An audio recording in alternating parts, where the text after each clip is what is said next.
একটা মনে করো যে পদ্ধতি মতন মনে কর বাস একটা গাভীর বছর অন্তর একটা বাছুর যদি বার করা না যায় তাদের মনে কর যে ওই বছরটাই বরবাদ হয়ে গেল। লাভটা আমার এখন বাছুর বেচলে বুঝছেন, বাছুর হয়তো ভালো হলো, বাছুর হয়তো বেচলাম, বেচে আমি না ওটাই এমন লাভ। আচ্ছা তাহলে 23টা গরু যদি পালা যায় বুঝছেন, মনে 20 বিঘা মাটি আলাম, মনে করো 23টা গরু আলাম, মনে পারবে না আর কি। আসসালামু আলাইকুম, শুভেচ্ছা সুপ্রিয় দর্শক, যুবকথা স্বাগত জানাচ্ছি আমি রায়হান দেওয়ান। আপনারা জানেন যে গরু পালন একটা লাভজনক ব্যবসা, আর এই গরু যখন আমরা পূর্বে পালন করতো বা আমাদের পূর্বপুরুষ যখন পালন করতেন তখন ছেড়ে দিয়ে মাঠে, যেটাকে আমরা বলি সনাতন পদ্ধতি, আর এই পদ্ধতিগুলো আপনাদের সামনে উপস্থাপন করি এই কারণে যাতে করে যুব সমাজ বা যারা খামার করতে চান তারা যেন সমৃদ্ধ হন।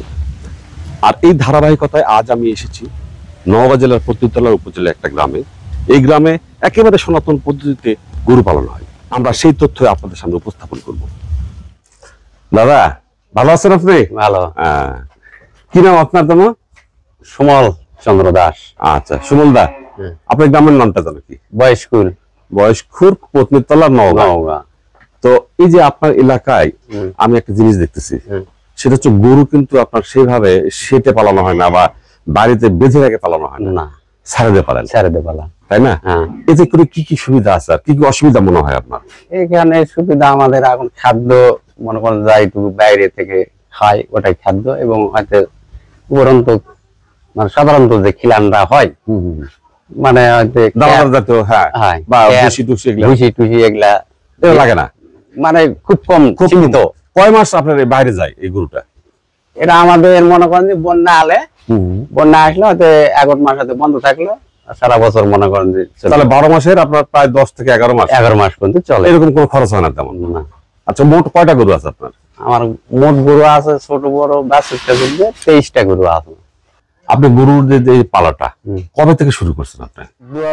মনে করেন যে হলো 95-96 সাল থেকে শুরু করেছি। তার মানে 27-28 বছর বা 30 বছর থেকে আপনি গরু পালন। হ্যাঁ। তখন আমার বয়স কত ছিল? তখন আমার বয়স ছিল তখন মনে করেন যে ওই 35।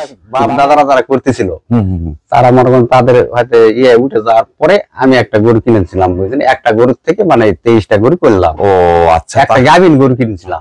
বিক্রি হয়েছে কতগুলো? এবছর বিক্রি করেছি 2টা গরু। এর আগে মনে করেন যে বিক্রি করেছি মনে করেন যে মানে এটা কোনো গোনা যাবে না, বছরে মনে করেন 5টা-6টা গরু বেশি, তাই না? প্রতি বছর এই 5-6টা গরু বিক্রি করলে আপনার তারপরে এই সংখ্যাটা এরকমই থাকে মানে নিম্ন 20টা গরু আমার থাকে আর কি সবসময়। তো এতে করে আপনার লাভটা কেমন হয়? লাভটা মোটামুটি হয়, যেমন হয়তো 10টা গরু বেঁচে হয়তো দেশি গরু তো 5 লাখ টাকা পালাম। এই 5 লাখ টাকা দেওয়াতে চাওয়াল টাওয়াল আছে, লেখাপড়া খাওয়া দাওয়া এগুলা করাই, নিজের পরিবার চলে। আচ্ছা, আমরা এই ফাঁকে আপনার কয়েকটা গরু দেখে নিব, ঠিক আছে? আচ্ছা, আপনার ওই পাশে যে গাভীটা, এই পর্যন্ত কয়টা বাচ্চা দিয়েছে আপনাকে? কেবল এক বিয়ান দিছে আর কি। আচ্ছা, দুধ কতগুলো হচ্ছে? দুধ হচ্ছে মনে করেন যে 2.5 কেজি 3 কেজি হয়। আচ্ছা, আর এই পাশে এটা কেবল আর বাছুর। আচ্ছা, ওই গরু তো ক্রসের গরু, তাই না? তা আপনি এই যে এই এলাকায় ক্রস গরু পালন বেশি ভালো না দেশি গরু পালন বেশি ভালো? এখন আমাদের পক্ষে আমি হয়তো ক্রস গরু পালিনি বুঝছেন, দেশি গরু পালতেছি। আচ্ছা, এটা আমার এটাই ভালো আর কি। দেশি গরুই মানে খাদ্য মানে সংকট মানে একটু কম লাগে আর কি। আচ্ছা, আর এগুলা খাদ্য বেশি লাগে, এই জন্য আমি হয়তো দেশি গরু পালি আর কি। আচ্ছা, তো এটা যখন আপনি মাঠে নিয়ে যান দেশি গরুর সঙ্গে, তো এটা ওদের সঙ্গে অ্যাডজাস্ট করতে পারে কিংবা সমস্যা হয় কিনা, বা খাওয়াটা ঠিক মতো খায় কিনা, এভাবে মুখ লাগে যেভাবে দেশি গরু খায় সেটা কিভাবে খায়? হয় ওরকমই খায়, কিন্তু পেট ভরে না বা না হয়তো উপরে হয়তো বাড়িতে আসে একটু খাওয়ানো হয়। তার মানে বাড়িতে এসে অতিরিক্ত খাবার দিতে হয়। আর দেশি গরুকে সেটা প্রয়োজন না। আচ্ছা, আমরা এই যে বাছুরটার বয়স কত বললেন আপনারা? এটা বাছুরের বয়স 9 মাস। আজকে বিক্রি করলে বাছুরের দাম কত হবে?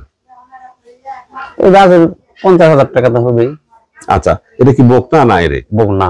আচ্ছা, এটা কি গাভীটা? এই গাভীটা কেবল এক বিয়ান দিছে। দুধ মনে করেন যে আপনার ধরিনি তো বাছুর আছে। বাছুর এগুলা কি বীজ দেন না আপনি সার দেখান? বীজ দেই আমি। বীজ দিতে কত নাই?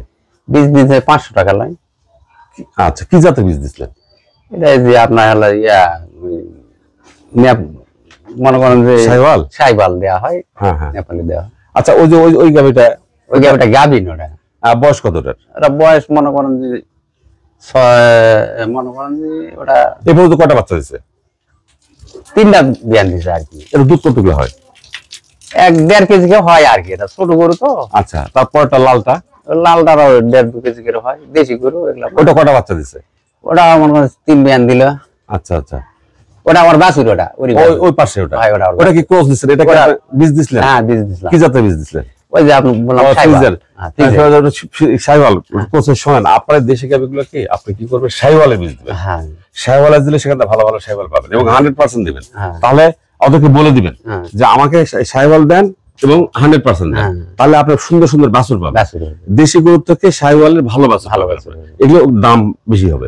আচ্ছা আপনার ওই যে লালটা, এই যে ওই যে হ্যাঁ। এই যে এটা কি অবস্থা বলেন তো? কোনটা? ওই যে লালটা, ওই লালটা হ্যাঁ হ্যাঁ বড় বড় সিং, বড় বড় সিং, ওটা মনে করেন যে 6-7টা বিয়ান দিছে। দুধ কতগুলো হয়? ওটা 2-3 কেজি 2.5 কেজি করে হয়। তাই না? হ্যাঁ এই যে 6-7টা বিয়ান দিল, হ্যাঁ। তো এটার যে ক্যালসিয়াম দরকার বা ওষুধপত্র দরকার, এগুলো কি দেন? এগুলা মনে করেন যে এখন এই মাঠের খাদ্য যা ক্যালসিয়াম মনে করেন দেওয়া হয় না। আচ্ছা আচ্ছা আপনার এই যে এই গরুটা, এটা কি অবস্থা যে এটা? এটা মনে করেন 10টা বিয়ান দিল, বয়স হয়ে গেছে। আচ্ছা দুধ কতগুলো দেয়? আরো 2 কেজি 2.5 কেজি দুধ হয়, আর 3 কেজি পর্যন্ত দুধ হয়। আচ্ছা আর যে পরেরটা, এর পরেরটাও এরকম। এটা কটা বাচ্চা দিচ্ছে? এটা কেবল 1 বিয়ান দিল। এটা দুধ কতগুলো হচ্ছে? এটা 3 কেজি 3.5 কেজি পর্যন্ত দুধ নাম হয়।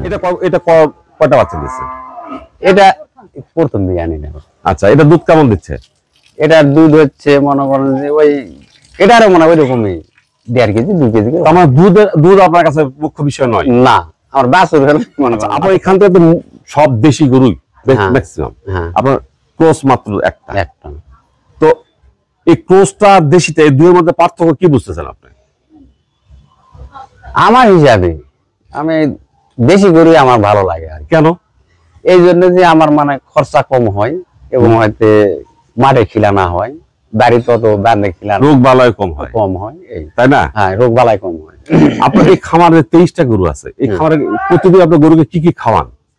খের খিলাই, গুড়া খিলাই, হ্যাঁ। আপনার পানি খিলাই, আর আপনার এই মাঠের ঘাস খিলাই। হ্যাঁ হ্যাঁ হ্যাঁ আর নিজে মানে মাঠে ঘাস খাওয়ান?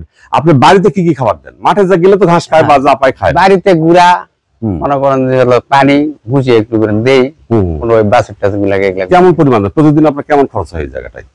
প্রতিদিন আপনার মনে করেন যে 22টা-23টা গরু মনে করেন যে এগুলা খাদ্য অবশ্যই লাগবে, ওতে প্রতিদিন মনে করেন 1-1.5 হাজার টাকা খরচ হবেই 1-1.5 খরচ হয়? হবে। তাহলে বছরে কত হবে?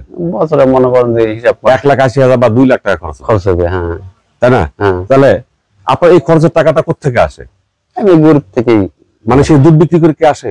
দুধ বেশি, প্রত্যেক দিন মনে করেন 8 কেজি 10 কেজি করে দুধ হয়। আচ্ছা এখানে দুধ কত করে লিটার? এখানে দুধ 45 টাকা নেই গোয়ালে আর কি। দুধের দাম তাহলে কম। তাহলে 8-10 কেজির দুধের দাম কত আসতেছে? 400 টাকা আসে প্রতিদিন? প্রতিদিন 400 টাকা 300 টাকা এরকম আসে। এই টাকা দিয়ে কিন্তু গোয়ালে খরচ চলে?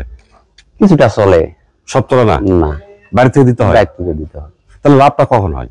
আপনার গাড়ি লাভটা আমার এখন বাছুর বেচলে বুঝছেন, হয়তো বাছুর হয়তো ভালো হলো, হুম। বাছুর হয়তো বেচলাম, বেচে আমি না ওটাই আমার লাভ। আচ্ছা তাহলে আপনার এখানে মোট কয়টা গাভী আছে? মোট 23টার আছে মধ্যে? 23টার মধ্যে 11টা গাভী আছে। বছরে বাচ্চা কয়টা পান? বছরে 11টা বাচ্চাই হয়। বিক্রি করেন কয়টা? বিক্রি করি 5টা 6টা প্রতি বছর? হ্যাঁ। এটার দাম কেমন আসে? এটা দাম যেমন 11টা বাচ্চা যদি বেশি 11 হাতে 5 লাখ টাকা, হয়তো 5.5 লাখ টাকা পর্যন্ত বিক্রি হয়, 4-5 লাখ টাকা। কিন্তু আপনি কি সবগুলো একবার বিক্রি করেন না আস্তে আস্তে বিক্রি করেন? বড় মনে করে? করেন যে আস্তে আস্তে বেশি কিন্তু একসময় তো বিক্রি হয়ে যায়। হয়, হয়। একটা বাছুরের বয়স কত করেন? একটা বাছুরের বয়স উঠতে হলো 1.5 বছর কিংবা 1 বছর এরকম। বিক্রি করে দেন, এর আগে বিক্রি করেন না? না, কারণ এর আগে কারণ দুধ মানে মায়ের খাতে থাকে তো, এই জন্য আচ্ছা আর কি। গরুগুলো পালন করে আপনার কি কি উন্নতি করছেন, এটা আপনার কেমন মনে হয়? এই গরু পালন করে আমি উন্নতি এমন কিছু করিনি। আমার হাতে দুটা ছাড়ার লেখাপড়া করতেছে, কোথায়? এটা থাকে ঢাকা থাকে, এটা বগুড়া থাকে, ইয়া আপনার নওগাঁ থাকে। নগা থাকে। আর সংসারে যে হয়তো যাই 2-4 বিঘা জমি আছে, জমিগুলা ফসল পানি হয়তো এর বিপদ দিয়ে চলে আর কি। আচ্ছা আচ্ছা আবার এবং হয়তো পরিবার হয়তো খরচ পাতি এগুলা চলে। তো আপনার এই ছেলে মেয়ের পিছনে যে দুটো বাইরে আছে, একটা নগর একটা হলো ঢাকায়, হ্যাঁ। এর পিছনে কত খরচ হয়? ঢাকায় যেটা থাকে সেটা মাসে মনে করেন 15,000 টাকা খরচ হয়, আর নওগাঁ যেটা থাকে সেটা মাসে 6,000 টাকা দিতে হয়। এই টাকাটা কি গরু থেকে উঠে আসে না জমির টাকা লাগে? কিন্তু গরুর থেকেও কিছু বাড়বে, জমির থেকেও কিছু দেয়। মানে কত বিঘা জমি 1 বছর চাষ করলে এই 23টা গরুর যে লাভ তার সমান সমান হতে পারে? এখন মনে করেন 20 বিঘা মাটি আবার যদি করা যায় বুঝছেন, তাহলে আর সমান সমান হবে আর কি বলেছি। আচ্ছা আরেকবার বলেন দিকে এটা। 20 বিঘা মনে করে 23টা গরু যদি পালা যায় বুঝছেন, মনে 20 বিঘা মাটি আলা মনে করে 23টা গরু আলা মানে পারবে না আর কি। তার মানে 23টা গরু থেকে আয় বেশি হবে? বেশি হবে, হ্যাঁ। তাই না? এটা আপনার দীর্ঘদিনের অভিজ্ঞতা থেকে এটা বলতেছেন। হ্যাঁ, তো এই জন্য আমি হয়তো গরু হয়তো পালন করি। তারপরে আবার এরপরে এখন দাদা এইখানে যে বাছুর কটা দেখতেছে এক জায়গায়, হ্যাঁ এই সবগুলো বাছুর তো আপনার? হ্যাঁ, কয়টা বাছুর এখানে আছে? এখানে বাছুর আছে মনে করেন 8টা এখানে আছে, ওইদিকে আছে 2টা, 10টা বাছুর। তাহলে মোট আপনার বাছুর কটা? 10টা। 10টা, এই 23টার মধ্যে 10টা বাছুর। হ্যাঁ এই বাছুরগুলো তো আপনি একটা সময় বিক্রি করবেন, হ্যাঁ। তাই তো এটাতে কেমন আসে? এটাও তো একটা ব্যবসা। এই বড় গরু বড় গরু বেশি মানে কম বাছুরি বেশি বুঝছেন, মানে মনে করেন যাতে উপরে খরচ লাগলো বাছুর হয়তো একটা বেশি দিলাম, দিয়ে হয়তো মনে করেন যাতে জমি লাগালাম কিংবা হয়তো ছাওয়া লাগা লেখাপড়া হচ্ছে ওদিকে দিলাম। তাহলে এই যে ধরেন আমাদের এই আপনার এলাকায় যে গরু পালনটা, এই গরু পালনটা আপনার এলাকায় ব্যাপক হারে কিন্তু সবাই কি করে এইভাবে পালন করে? এইভাবে পালন। আপনার এখানে এই প্রতিতে কয়টা খামার আছে এরকম, মানে কতজন বাড়িতে তুলে গরু আছে? এখানে আছে মনে করেন যে ওই বাড়িতে 1 2 3 4 5, ওই পাড়াতে আছে, ওই পাড়াতে মনে করেন যে 5-6 জন আছে। আচ্ছা, এই যে গরুগুলো পালন করতেছেন, কিন্তু এই গরু পালন করে মানুষের যে সমস্ত বেকার ছেলে মেয়েরা আছে তাদেরকে বেকারত্ব ঘোষণা সম্ভব? আপনার কি মনে হয়? বেকার আমার দেখে হয়তো তারা শিখে, তো সমস্যা নাই। না, সমস্যা তো নাই। আমি বলতেছি যে ধরেন আমার 1 বিঘা জমি নেই, বাবার কোনো সম্পদ নাই, আমি যদি এরকম একটা খামার গড়ে তোলার চেষ্টা করি এবং সেই খামার থেকে যে আয় হবে সেই আয় দিয়ে আমার সংসার চলবে বা এই আয় দিয়ে কি আসলে জীবন চালা যায়? যাবে যাবে। নির্ধারণ করা হয় এবং হয়তো 10 টাকা হয়তো রোজগার হলে হয়তো বাইরে খরচ করা হয়, ছাল পাল লেখাপড়া কিংবা হয়তো ফসল পানি এগুলা হয়তো খরচ করা হয় এই গরু পালে। আচ্ছা, এবং গরু পালন করে কি বেকারত্ব দূর করা যাবে? যাবে, যাবে, যাবে যদি ইচ্ছা থাকে। ইচ্ছা যদি থাকে তাহলে করা যাবে। আপনার যদি ইচ্ছা যদি থাকে, যদি আমি খামারটা করবো হয়তো 20টা গরু পালবো কিংবা 10টা গরু পালবো, তাহলে তার ইচ্ছা যদি থাকে তাহলে করতে পারবে। তাহলে এই আপনার খামারে যদি রোগ বালাই হয়, অসুখ বিসুখ হয়, তখন কিভাবে কি করেন? তখন চিকিৎসা করি। কে করায়? ডাক্তার করে। আমার চিকিৎসা পারপাসে কেমন খরচ হয়? চিকিৎসা করানো প্রতি বছরে আমার চিকিৎসা খরচে মনে করেন যে 4-5 হাজার টাকা যায়। আচ্ছা, এখানে কৃমি দেন সবগুলোকে? কৃমির ওষুধ খাওয়ান? কৃমির ওষুধ খিলাই, আমরা হলো ভ্যাকসিন করি। আপনার হলো যে খুরাইয়ের ভ্যাকসিন, তারপরে হলো নেমপির ভ্যাকসিন, তারপরে আপনার হলো যে ওই তর্ক রোগের ভ্যাকসিন, এগুলা সম্পূর্ণ ভ্যাকসিন করি। 3 মাস পর পর করা হয়। আমি ওই প্রাণী সম্পদে ডাক্তার আছে তো, তাদের ফোন করলে আসে করে যায়। হ্যাঁ, সেবা দিতে কোনো সমস্যা করে না? না, কারণ এটা আমাকে বুঝতে হবে যে আসলে এই অফিসগুলো আমাদের দেশের মানুষের সেবা করার জন্য কিন্তু বসে আছে। আর আপনারা এতগুলো গরু পালন করেন, তারা যদি সেবা না দেয় তাহলে আপনি ঠিকভাবে পালন করতে পারবো না, তাই না? তাহলে সেবাগুলো নিতে আপনার কোনো সমস্যা নাই না, তারা ঠিক মতো কাজ করে। তারা ঠিক মতনই কাজ করে। আচ্ছা, এই যে গরুগুলো আপনারা ছেড়ে দিতে পারেন, কখন ছেড়ে দেন আর নিয়ে আসেন কখন? সকাল 9টার দিকে ছেড়ে দেয়। হ্যাঁ, আবার মনে করেন যে বড় রোদ টোদ হলে মনে করেন যে বেলা 12টা-1টার দিকে আনি, আবার মনে করেন বেলা 3টার সময় ছেড়ে দেয়, আবার সন্ধ্যার দিকে আনি 7টার দিকে। আচ্ছা, এই গরুগুলো কিন্তু খুব সুন্দর। রাত্রে তো ঘরে তোলেন, ওখানে কি ভালো সেট আছে না এরকম কোনো মতো খালি তুলে রাখেন? না, এরকম পাকা সেট আছে। আচ্ছা আচ্ছা, তো এই যে গরুগুলো যে নোংরা হয়ে আছে, ধরেন কাদা কুদা লাগে আছে, তো এগুলোর ব্যাপারে কি বলবেন একটু বলেন দেখি। এগুলোর ব্যাপারে এখন ব্যাপার হলো কি, আমরা প্রত্যেক দিন ধুতে ধোয়া হয় না, 8 দিন 10 দিন পর ধোয়া হয়, কিংবা মাঠে নিয়ে গেলে ওই বিল পার হয়ে গেলে মনে করেন যে বিলে ধুয়ে যায় এখানে। ও, তার মানে মাঠে গেলে পানি দিয়ে, মাঠে যে পানি আছে সেই পানি দিয়ে ভিজে মনে করেন বিল পাড়ায় চলে যায়, গেল আবার পাড়ায় চলে আসলে খায়। তাহলে সেই কারণে পরিষ্কার করে তো করে লাভ হয় না, ওই কাদর থাকে তো, কাদে মনে করেন বিলের নামে দিলে কাদো হবে না। প্রত্যেকদিন পরিষ্কার করলে ওই যে কাদো, আপনার হলো একদিন পরিষ্কার করলে ওই কাদই থাকবে, বুঝছেন? যার কারণে পরিষ্কারের প্রতি অত গুরুত্ব দেওয়া হয় না। কিন্তু ওই বিলের নামবে গেলে বুঝছেন, বিলে তো অঘাত পানি তো, ওই পানির সাঁতরে পার হয়ে গেলে ধুয়ে যায় চলে যায় আবার। বধূ ভালো আছেন?